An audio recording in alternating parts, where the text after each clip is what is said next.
मन और इंद्रियों का वेग, इन वेगों को सह जाना बहुत बड़ी बात होती है। वाणी का वेग, जनेन्द्रिय का वेग, उदर का वेग, नेत्रेंद्रिय का, संसार की कटुता, प्रकृति की पूरी सहनशीलता रखना, ऐसे ब्रह्मचारी होता है। एक नई दाद जैसे हो जाए, खुजलाओ, बस उतने सुख मात्र के लिए अपने ब्रह्मचर्य का नाश कर रहे हो। उसको थोड़ा रोकना होगा, थोड़ा सहना होगा।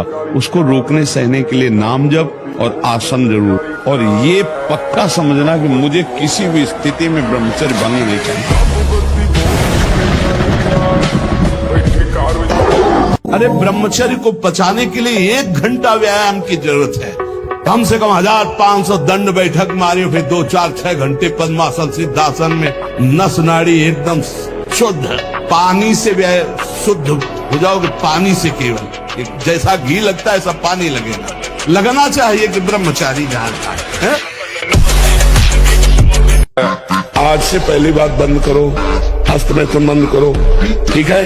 खुली हवा में सुबह 2-3 किलोमीटर दौड़ो, सात्विक भोजन करो, हरी पत्ती वाला अधिक भोजन करो और राधा नाम जप करो।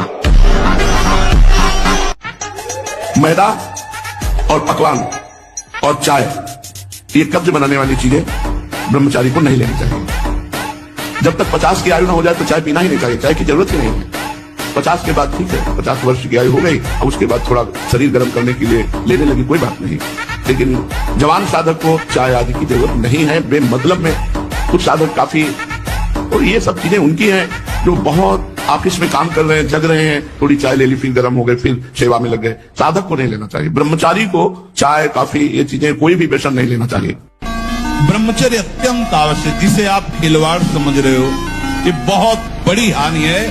जिन लोगों को ऐसा लगता है कि ब्रह्मचर्य छीण करके हम घी दूध पी करके, या मकर और कौन सी भस्म और स्वर्ण भस्म, मकर ध्वज और क्या क्या, भाई ये सब उसकी पूर्ति नहीं कर सकते।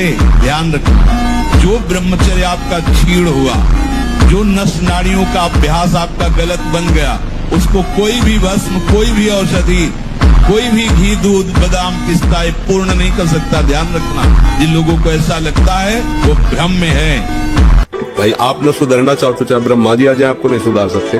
काम की क्या ताकत है कि नाम जांच चल रहा है, वो अपना प्रभाव दिखा दे, मुझे काम आ रहा है, तो आपने काम की सत्ता दृढ़ कर दी, अब आप परास्त हो जाओगे। ऐसी तैसी हम भगवान के अंश है, भगवान के नाम के बल से हम कुछ भी जीत सकते हैं। क्षीण करोगे उतने आप कमजोर और रोगी होते चले जाओगे, उतने आप नष्ट होते चले जाओगे। तुम्हारी स्मृति नष्ट हो जाएगी, तुम्हारा बल नष्ट हो जाएगा, तुम्हारा उत्साह नष्ट हो जाएगा, तुम्हारे अंदर की जितनी सकारात्मक भावनाएं वो सब नकारात्मक में बदल जाएंगी अगर ब्रह्मचर्य नष्ट हो जाए।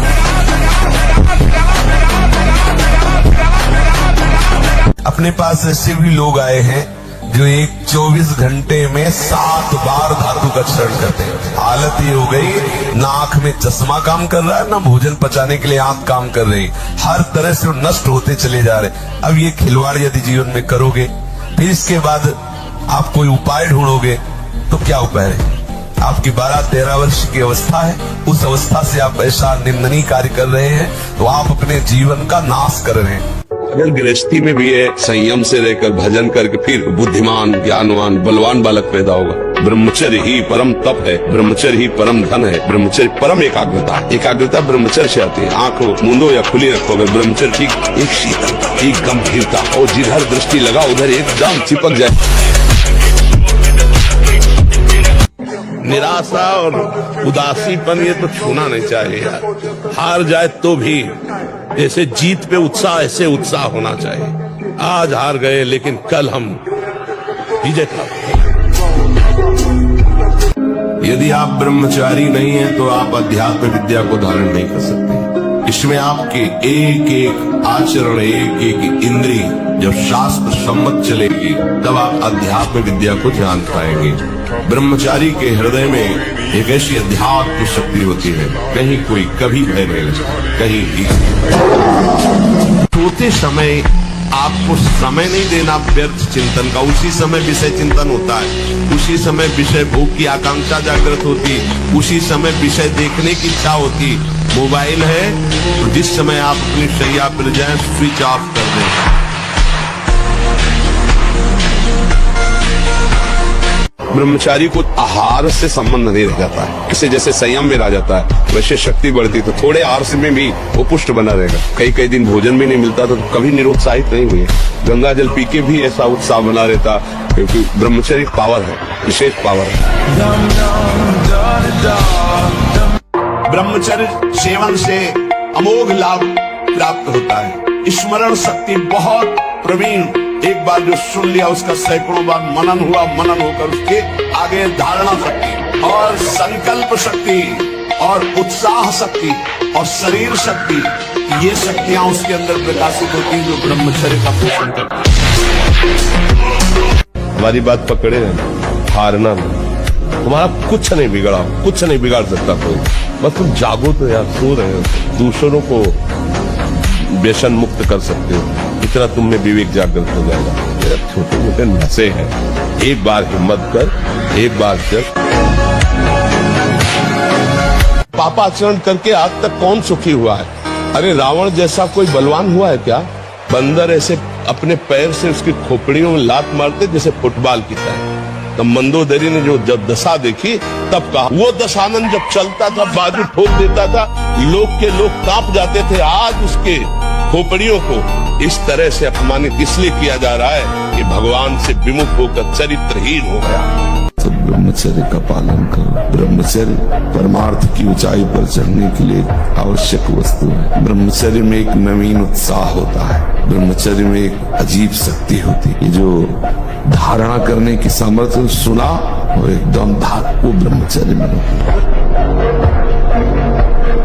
तुम इतने मजबूत बनो कि कोई भी बुराई तुम्हारे हृदय में प्रवेश न करे, कोई भी तुम्हें बुरा न दिखाई दे और तुम सब में भगवान को देखकर इस माया पर विजय पाए। कोई भी बुरा हमको दिखे ना और कोई भी बुराई हमको परास्त न कर पावे। हनुमान जी से बढ़कर कोई महाबली है?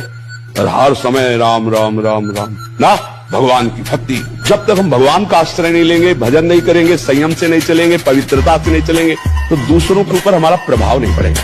जितना अधिक पुष्ट ब्रह्मचर्य होगा, विष चला जाए तो वो भी उसको मार नहीं सकता, इतनी क्षमता ब्रह्मचर्य में। विष को बचा डालो, भोजन की क्या बात।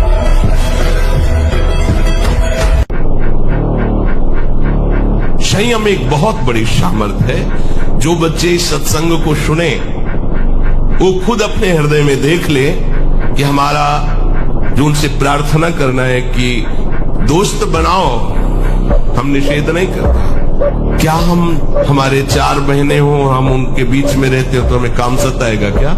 क्या तुम ऐसे दोस्त नहीं बन सकते क्या? क्या जरूरी है कि काम की भावना से ही किसी से दोस्ती करना? जब ब्याह हो जाए, सदगृहस्थ बन जाओ, तब भगवान को प्रणाम करके गृहस्थ धर्म रूपी पूजा करो, कोई परेशानी नहीं। ब्रह्मचर्य ऐसा कैसे हो सकता है? यदि एक बार हुआ तो 1000 बार मैं प्रयास करूंगा और इसमें विजय। वो मतलब जिद्दी स्वभाव, एक निष्ठा उसी से आती है, उसी से। ब्रह्मचर्य रक्षा के लिए पहला तो ये निश्चय करना होगा कि आपकी वीर में महत्वबुद्धि हो जाए। जिसे आप व्यर्थ समझ रहे हैं वो बहुत बड़ी जीवनी शक्ति है। चाहे जितना आप उसको निकालते रहिए, आपको सुख कभी नहीं मिलेगा, दुख बढ़ता चला जाएगा। रात में सोते समय बहुत सावधान हो जाना चाहिए उपासक को। वैसे तो हर समय सावधान, पर सोते समय ऐसे सावधान होना चाहिए जैसे मृत्यु के समय योगी जन अपने सारे इंद्रियों को समेट लेते हैं और अपने स्वरूप में, अपने प्रीतम के स्वरूप में लगा देते हैं। तुम रोज शयन के समय ऐसा अनुभव करो, मैं नींद में जा रहा हूं या मृत्यु में जा रहा हूं, इसमें कोई फर्क नहीं पड़ता। पता नहीं आंख खुले कि न खुले। कितने ऐसे हैं कि सोते ही रह गए। पर प्रारंभिक ब्रह्मचर्य में जनेन्द्रीय का ब्रह्मचर्य अत्यंत आवश्यक है। यदि जनेन्द्रीय जन्य व्यभिचार दोष से युक्त है तो कदापि उस भगवत प्राप्ति नहीं। शुभ गति व्यभिचारी शुभ गति चाहे असंभव, और भगवत मार्ग में सबसे बड़ा दुश्मन यही व्यभिचार दूसरे काम। मैं भगवान का दास हूं। मैं किसी भी स्थिति में निराश, उदास, हताश नहीं हो सकता हूं। मैं हर कोशिश करूंगा, बाहरी और आंतरिक शत्रु कोई भी मुझे धर्म थोड़ा कष्ट पाते नजर आ सकता है, पर चमकेगा वही, विजय श्री को वही प्राप्त हो, अधर्मी नहीं।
Thank you.